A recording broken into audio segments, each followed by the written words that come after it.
Le Conseil constitutionnel a rejeté la requête de M. Denis Emilien Atangana pour défaut de qualité. Il a déposé une requête au Conseil constitutionnel au Palais des Congrès parce qu'il se plaint de la longévité illégale de certains responsables des organes de gestion des établissements publics. Les membres du Conseil ont donc siégé et ont estimé que cette requête n'était pas recevable.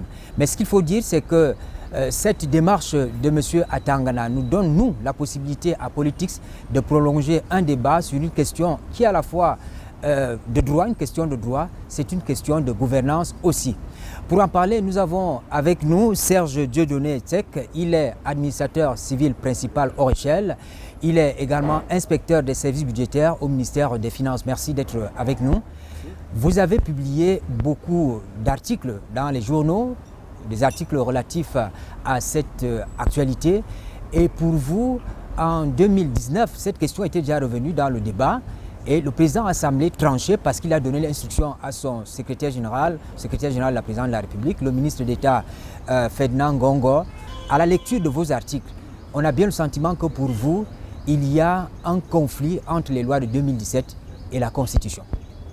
Merci à Politics de me permettre de m'exprimer et de s'intéresser à ma modeste personne pour me prononcer sur ce débat qui accourt dans notre pays et débat sur lequel effectivement j'ai fait des sorties médiatiques pour donner le point de vue du juriste.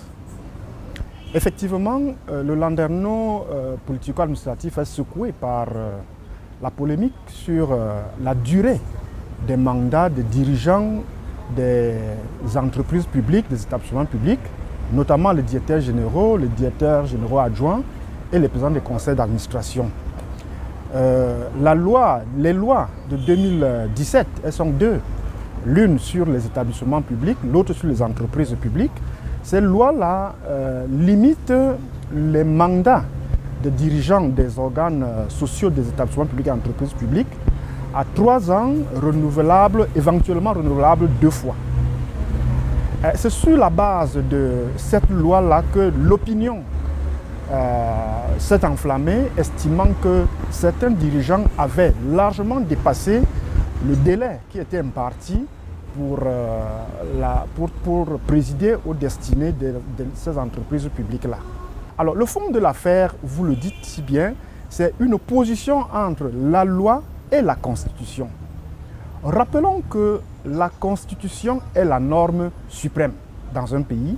C'est elle qui donne l'orientation juridique dans le pays. Et les lois ne sont faites que sur la base de la Constitution. Et lorsque une loi est contraire à la Constitution, c'est la Constitution qui prime suivant le principe de la hiérarchie des normes juridiques.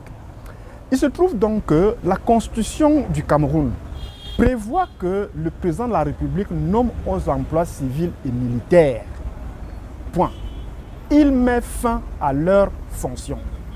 La Constitution n'a pas entendu limiter le pouvoir du président de la République.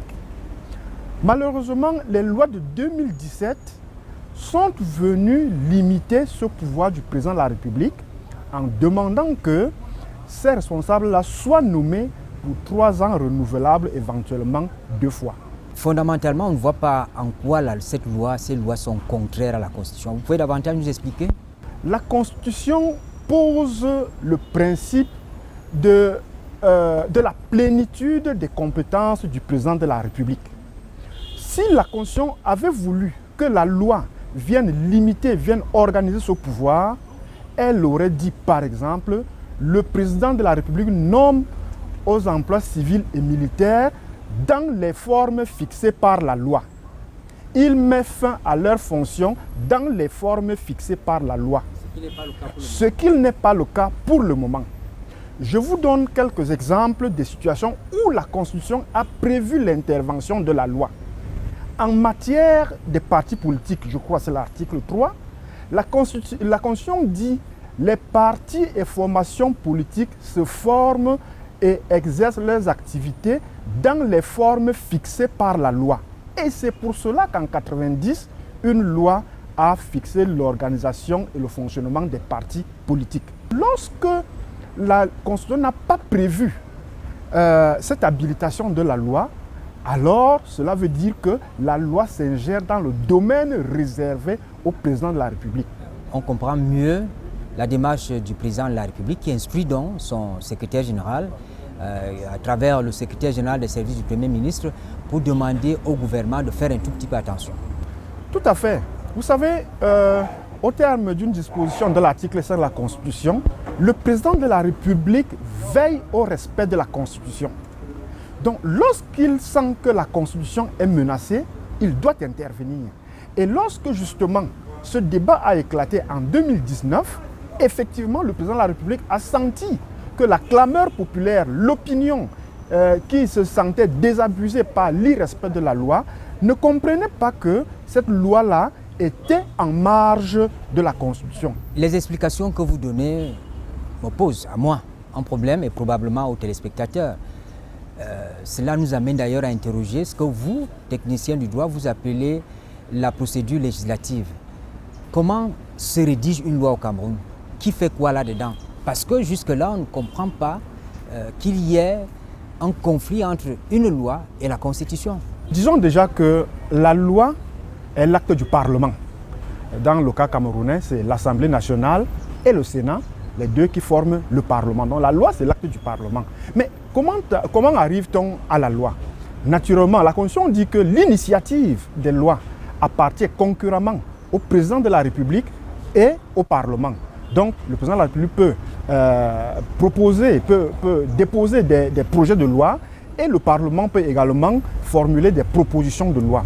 Alors, prenons le cas des propositions de loi, des projets de loi. Naturellement, un projet de loi commence dans une administration sectorielle qui voudrait que des normes soient établies dans un domaine précis.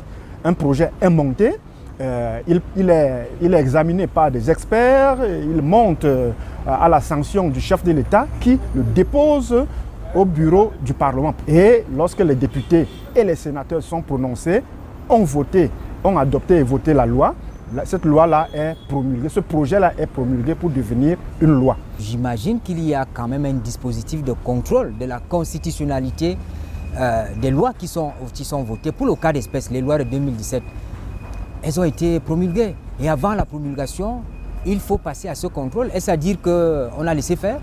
Le contrôle de constitutionnalité n'est pas laissé à tout le monde. Déjà, il y a le moment. Le contrôle de constitutionnalité intervient avant que la loi ne soit promulguée.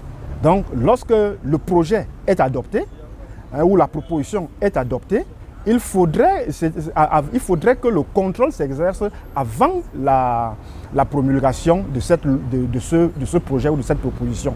Et maintenant, il y a les autorités chargées de saisir le Conseil constitutionnel pour le contrôle de constitutionnalité des lois. Il y a naturellement le président de la République, il y a le président de l'Assemblée nationale, le président du Sénat, un tiers des députés, un tiers des sénateurs, ou alors les exécutifs, les présidents des régions, lorsque les intérêts de ces régions-là sont concernés. Bon, maintenant, est-ce que le contrôle a été fait? Manifestement, le contrôle de constitutionnalité n'a pas été fait. À ce moment-là, nous nous trouvons dans un autre cas de figure qui pourrait faire l'objet d'une autoflagellation. En l'état, ce qu'on doit comprendre, en vous suivant, en lisant vos articles, c'est que les lois de 2017 restent, la Constitution reste. C'est le président de la République qui a nommé les organes qui sont en place pour le moment à la tête des établissements publics. Il reste tant qu'il n'a pas signé une autre décision. En réalité, la situation actuelle est celle-ci. Les lois de 2017, elles sont valables dans les dispositions qui ne sont pas contraires à la Constitution. Les dispositions contraires à la Constitution sont inapplicables parce que, d'ailleurs, on dit généralement, on n'obéit pas aux ordres manifestement illégaux. Et là, on ne peut pas obéir à une loi manifestement inconstitutionnelle. Donc, sur la limitation des mandats, ces lois de 2017 sont inapplicables, elles sont inopérantes. Par conséquent, les dirigeants des établissements publics, des entreprises publiques en poste, quelle que soit la durée de leur mandat, sont juridiquement fondés à rester en poste. Les actes qu'ils posent sont valables au regard du droit positif. Maintenant, il y a un problème de gouvernance. Maintenant, il y a un problème de morale. Maintenant, il y a des aspirations personnelles. L'on peut se dire la longévité, entre guillemets, jugée excessive de ces dirigeants au niveau à leur poste de responsabilité, peuvent inhiber, peuvent être un frein à l'efficacité, peuvent empêcher d'autres carrières de se réaliser. Là, ce sont des problèmes de gouvernance qui ne sont pas les problèmes de droit. Parce qu'il faut faire la différence ici entre ce que prévoit la norme et les aspirations personnelles et les souhaits personnels. Les souhaits personnels, la loi reste la loi, elle est dure, mais c'est la loi. Les aspirations personnelles veulent que peut-être des gens aspirent à occuper les postes qui, entre guillemets, sont confisqués par certains, mais la loi n'interdit pas au président de la République de maintenir ses responsables au poste. Il les démettra lorsqu'il jugera utile ou opportun de les démettre conformément à la Constitution. Si on comprend bien, au sortir de l'audience publique, M. Atangana a prévu saisir les tribunaux administratifs pour continuer son combat. Il devrait fatalement s'appuyer sur les lois de 2017 qui ont des aspects contraires à la Constitution. Ça veut dire que c'est peine perdue. Je ne dirais pas que c'est une peine perdue. Je dirais que ce responsable de parti politique, il a déjà gagné en visibilité et son action a le mérite de soulever le débat. La preuve, c'est que le débat, nous en parlons. Ça, c'est déjà un mérite.